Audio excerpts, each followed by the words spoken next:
not a game. Bismillahirrahmanirrahim. Assalamualaikum warahmatullahi wabarakatuh. Alhamdulillahirrabbilalamin. Allahumma salli ala Muhammad wa ala ali Muhammad. Ananda, insyaallah hari ini kita akan belajar tentang teladan akhlak mahmudah dari Luqmanul Hakim. Nah, yang pertama, siapa Luqmanul Hakim? Banyak sekali pendapat siapa itu Luqmanul Hakim. Di antaranya adalah Luqmanul Hakim adalah tokoh yang dituliskan di dalam Al-Quran. Bahkan nama Luqmanul Hakim dijadikan sebagai nama surat. Nah, nama panjang beliau adalah Luqman bin Unaqo bin Sadun. Sekali lagi, Luqman bin Unaqo bin Sadun. Nah, Ibnu Abbas meriwayatkan bahwasanya Luqmanul Hakim itu adalah seorang tukang kayu dari negeri Habsyi. Riwayat lain menyatakan bahwa Luqmanul Hakim itu adalah bertubuh pendek, berhidung mancung, dari Nubah. Dan sebagian lain juga menyatakan dia berasal dari Sudan, Afrika. Dan riwayat yang lain lagi menyatakan bahwa Luqman Hakim itu adalah seorang hakim pada zaman Nabi Daud alaihi salam. Nah, jadi dari sekian pendapat itu, kita tidak bisa membenarkan salah satunya, ataupun kita tidak bisa menyalahkan salah satunya. Yang pasti, Luqmanul Hakim itu adalah seorang yang soleh, sehingga namanya tercatat di dalam Al-Quran. Nah, Ananda, lalu apa yang jadi teladan untuk kita dari sikap mahmudah atau sikap terpuji Luqmanul Hakim? Nah, simak cerita berikut ini. Suatu hari, keponakan Luqmanul Hakim bertanya kepada Luqmanul Hakim. Keponakannya bertanya tentang apa sih yang menyebabkan orang-orang begitu ridho sehingga datang ke rumah Luqmanul Hakim, dan setelah keluar dari rumah Luqmanul Hakim, orang itu sangat puas dengan apa yang dinyatakan oleh Luqmanul Hakim, sehingga orang-orang itu sangat banyak berdatangan ke rumah Luqmanul Hakim, dan mereka itu semuanya ridho apa yang dikatakan oleh Luqmanul Hakim dan menerima nasihatnya. Nah, keponakannya ini bertanya, apa sih yang membuat paman itu begitu dihormati oleh orang-orang, begitu bermartabat di hadapan orang-orang? Luqmanul Hakim menjawabnya, kamu mau tahu apa yang menyebabkan orang-orang menghormatiku? Kemudian dengan senang keponakannya Luqmanul Hakim itu menjawab, iya paman, aku mau tahu. Nah, kemudian pamannya Luqmanul Hakim itu menceritakan apa saja sih poin yang bisa membuat dia bermartabat di hadapan orang-orang. Apa saja poinnya?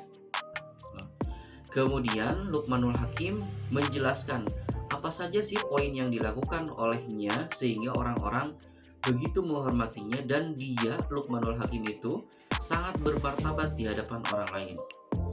Dia berkata, aku menundukkan mataku, menjaga lisanku, berlaku ifah terhadap makananku, aku juga menjaga auratku, memenuhi janjiku, dan memuliakan tamuku. Aku pun menjaga hubunganku dengan tetanggaku. Aku tinggalkan semua yang tidak berguna, dan itulah semua yang menjadikanku bermartabat di hadapan orang-orang, seperti yang kamu lihat sekarang. Nah, anak-anak, nanda-nanda kelas 6, dari kisah Luqmanul Hakim tadi kita dapat beberapa poin sikap apa saja yang harus kita teladani dari Luqmanul Hakim. Tadi dijelaskan yang pertama, Luqmanul Hakim selalu menundukkan pandangan. Artinya Luqmanul Hakim menjaga matanya, tidak sembarangan apa yang dilihatnya. Kemudian Luqmanul Hakim menjaga lisannya, tidak sembarangan dia ucapkan kata-kata yang mungkin tidak pantas untuk diucapkan. Yang ketiga, dia selalu berlaku ifah. Berlaku ifah itu artinya apa? Pilih-pilih, atau dalam bahasa Indonesianya mungkin apik ya. Dalam bahasa Indonesia itu apik. Apik itu seperti apa ya? Seperti memilih makanan yang halal dan yang baik saja. Kalau misalnya makanan yang subhat, artinya yang tidak jelas hukum halal dan haramnya, maka Luqmanul Hakim tidak memakannya. Nah, Luqmanul Hakim itu memperhatikan makanannya yang halal dan yang baik saja. Kemudian Luqmanul Hakim menjaga auratnya. Ya, ingat batasan aurat laki-laki dan perempuan. Harus ingat ya, batasan aurat laki-laki mana sampai mana dan perempuan juga mana sampai mana. Harus tahu. Ya, kalau belum tahu tanyakan ke guru ngaji kalian masing-masing. Selanjutnya, Luqmanul Hakim selalu memenuhi janjinya. Apa dia berjanji, dia segera penuhi. Ataupun kalau misalnya tidak segera dia penuhi, maka Luqmanul Hakim dengan sekuat tenaga akan memenuhinya. Kemudian memuliakan tamu. Jika ada orang yang datang ke rumahnya, dia muliakan. Dan mungkin itu salah satu yang paling penting ketika orang-orang datang ke rumahnya dan sangat menghormatinya, karena Luqmanul Hakim memuliakan tamunya. Ya, jangan sampai tamu yang datang ke rumah kalian dibiarin begitu saja. Hormati mereka. Ya. Selanjutnya, Luqmanul Hakim menjaga hubungannya dengan tetangganya. Ya, itu dia. Ya, karena yang paling dekat kehidupannya dengan kita itu siapa? Ya, tetangga kita.